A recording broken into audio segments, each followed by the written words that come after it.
मटण पाया सूप किंवा पाया करी तुम्ही नेहमी खात असाल, पण आज आपण आगरी कोळी पद्धतीने हा मटण पाया बनवणार आहोत. आगरी कोळी लग्नामध्ये हळदीच्या दिवशी बनणारं किंवा मग कोणत्याही आगरी घरामध्ये बनणारं हे डाळ मटण पाया रस्सा आज आपण बनवणार आहोत. बनवायला अगदी सोपं आहे आणि मोजक्याच साहित्यात तयार होतं. तर चला रेसिपीला सुरुवात करूया. पाया रस्सा बनवण्यासाठी इथे मी 4 पाया घेतलेले आहेत, तेही भाजून. तुम्ही ज्या मटण शॉपमधून पाया घ्याल तिथून तुम्हाला भाजून सुद्धा हे मिळतील. थोडे एक्स्ट्राचे पैसे द्यायचे आणि जिथून हे पाया घ्याल तिथून भाजून आणि तुमच्या आवडीप्रमाणे लहान मोठे असे पीसेस करून घ्या. पाया मी स्वच्छ धुवून घेतलेला आहे. त्यानंतर मी एक छोटी वाटी चण्याची डाळ भिजवून घेतलेली आहे रात्रभरासाठी.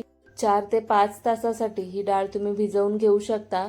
त्यानंतर मी इथे वाटण्यासाठी 2 मध्यम आकाराचे कांदे 1 चमचा तेल घालून तव्यात हलका लालसर करून घेतलेला आहे, म्हणजे भाजून घेतले. एक अख्ख्या खोबऱ्याच्या वाटीमधून पाव वाटी खोबऱ्याचे तुकडे करून तेही भाजून घेतलेत. अर्धा इंच आलं, 15 ते 16 लसणाच्या पाकळ्या आणि त्यासोबतच मी इथे तिखटानुसार हिरवी मिरची घेतलेली आहे. मी छोट्या छोट्या 7 हिरव्या मिरच्या घेतलेल्या आहेत. सगळे पदार्थ भाजून थंड करून घेतले. त्यानंतर सगळ्यात अगोदर मी खोबरं वाटून घेतलं. जर तुम्ही सगळे पदार्थ एकदम घालून वाटले ना तर ते बारीक वाटलं जात नाही. खोबऱ्याचे तुकडे राहतात, त्यामुळे खोबरं एकदा मिक्सरला थोडं फिरवून बारीक करून घ्यायचं. त्यानंतर बाकीचे सगळे पदार्थ म्हणजे कांदा, लसूण, अद्रक, मिरची आणि मूठभर कोथिंबीर घालून हे बारीक वाटून घ्यायचं. तुम्ही अगोदर खोबरं वाटून घेतलं आणि नंतर हे सगळे पदार्थ घालून वाटलत ना, मग तुम्हाला पाण्याचीही गरज लागत नाही. आपोआपच ते सगळे पदार्थ बारीक होतात. आता मी कुकरमध्येही शिजवणार आहे पाया. त्यासाठी एक कुकर घेतलं आणि त्यात तुमच्या आवडीप्रमाणे तेल घाला. मी इथे साधारण 5-6 चमचे तेल घातलेलं आहे. त्यात काही खडे मसाले घातले. 2 तेजपत्ता, 3 दालचिनीचे तुकडे, 3 लवंग, 5-6 काळी मिरी, 1 मोठी वेलची असे सगळे अख्खे मसाले घालायचे, हलके परतायचे. त्यानंतर 5 ते 6 लसणाच्या पाकळ्या ठेचलेल्या घालायच्या, त्याही हलक्या सोनेरी करून घ्यायच्या. त्यानंतर एक मोठ्या आकाराचा कांदा मी उभा चिरून घेतलाय, तो सुद्धा घालूया. हा कांदा आता आपल्याला छान सोनेरी रंगाचा होईपर्यंत परतून घ्यायचा आहे. तर कोणतंही नॉनव्हेज बनवताना कांद्याचं प्रमाण जास्त घालायचं, शक्यतो चिकन मटनमध्ये किंवा पायामध्ये. तर मी असा हा सोनेरी कांदा करून घेतलेला आहे, कारण कांदा जितका असेल तितकीच चव भारी लागते. तर त्यासाठी मी वाटणामध्ये सुद्धा कांदा घातलेला आहे, जेणेकरून ग्रेव्ही मस्त घट्ट व्हावी. आता कांदा सोनेरी झाल्यानंतर त्यात मी 2 मोठे चमचे आगरी मसाला घातलेला आहे आणि त्यासोबतच अर्धा चमचा हळदी पावडर. मसाले घातल्यानंतर इथे आपल्याला गॅस बारीकच ठेवायचे, जेणेकरून ते जळू नयेत आणि हे हलके परतून घ्यायचे. आणि लगेचच आपण तयार केलेलं जे वाटण आहे ते घालायचं. हे वाटण तुम्ही कोणत्याही नॉनव्हेजमध्ये घालू शकता. आता हेही थोडं परतून घेऊया. बारीक गॅसवरच हे मसाले परतायचे आहेत, म्हणजे ते जळणार नाहीत. त्यासोबतच मी ज्या प्लेटमध्ये वाटण ठेवलेलं त्यात थोडं पाणी घेतलं आणि 4-5 चमचे तुम्हाला इथे पाणी घालायचं आहे, म्हणजे काय होईल, हे मसाले जळणार नाहीत आणि मसाले चांगले शिजतील सुद्धा. काही वेळ मसाले परतल्यानंतर त्याला छान तेल सुटलेलं आहे. त्यानंतर मी हात घालणारे स्वच्छ धुतलेला पाया आणि हा पायासुद्धा बारीक गॅसवर 2-3 मिनिटसाठी चांगला परतून घ्यायचा, म्हणजे पायाला सुद्धा छान मसाला लागेल आणि तो परतला सुद्धा जाईल. त्यानंतर तुमच्या आवडीप्रमाणे तुम्हाला इथे गरम पाणी घालायचं आहे.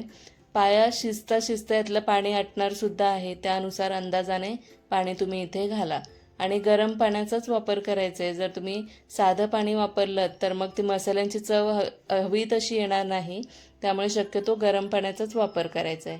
आता पाणी घातल्यानंतर चवीनुसार मीठ घालायचं, थोडीशी बारीक चिरलेली कोथिंबीर घालायची, म्हणजे त्याचा फ्लेवरसुद्धा या रस्स्यामध्ये येईल. आणि कुकरचं झाकण लावून 7 ते 8 शिट्ट्या बारीक गॅसवर काढून घ्यायच्यात. इथे मी 8 शिट्ट्या काढून घेतल्यात आणि कुकर पूर्ण थंड करून घेतलेत आणि तुम्ही पाहू शकता मस्त हे शिजलेलं आहे. पाया जो असतो ना तो शिजायला भरपूर वेळ लागतो, त्यामुळे गॅसवर शिजवताना कुकरमध्येच शिजवा, कोणत्याही पातेल्यामध्ये शिजवू नका, नाहीतर भरपूर वेळ जाईल, म्हणजे खूप तास जातील. त्यामुळे शक्यतो कुकरचाच वापर करा. आता इथे मी घालणार आहे डाळ, चण्याची डाळ जी आपण भिजवून घेतलेली 1 छोटी वाटी.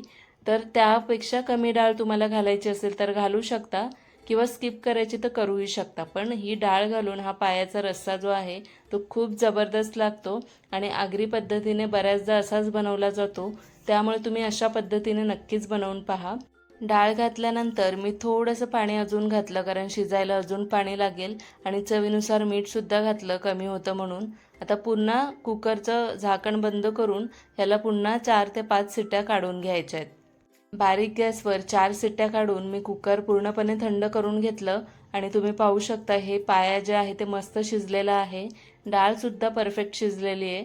तर अशाच पद्धतीने आगरी कोळी पद्धतीने किंवा आगरी कोळी कार्यांमध्ये किंवा घरांमध्ये असा हा डाळ पाया रस्सा बनवला जातो. तर तुम्ही एकदा नक्कीच ट्राय करा. नक्कीच तुम्हाला आवडेल. आणि तुमच्याकडे जर आगरी मसाला नसेल तर तुम्ही लाल मिरची पावडर, काश्मीरी मिरची पावडर, त्यासोबतच वेगवेगळे गरम मसाले जास्त प्रमाणात घाला. म्हणजे पावडर जी असते गरम मसाल्याची ती 1 ते 1.5 चमचा घाला, म्हणजे तशीच चव तुम्हाला इथे मिळेल. हे डाळ मटण पाया रस्सा बघून तोंडाला नक्कीच पाणी आले असेल. तर न बघता पटापट ही रेसिपी ट्राय करा आणि कॉमेंट करून नक्की कळवा. शेवटला भरपूर कोथिंबीर घालायची आणि मिक्स करून घ्यायचं. तर चला भेटूया पुढच्या एका वेगळ्या रेसिपीसोबत. धन्यवाद.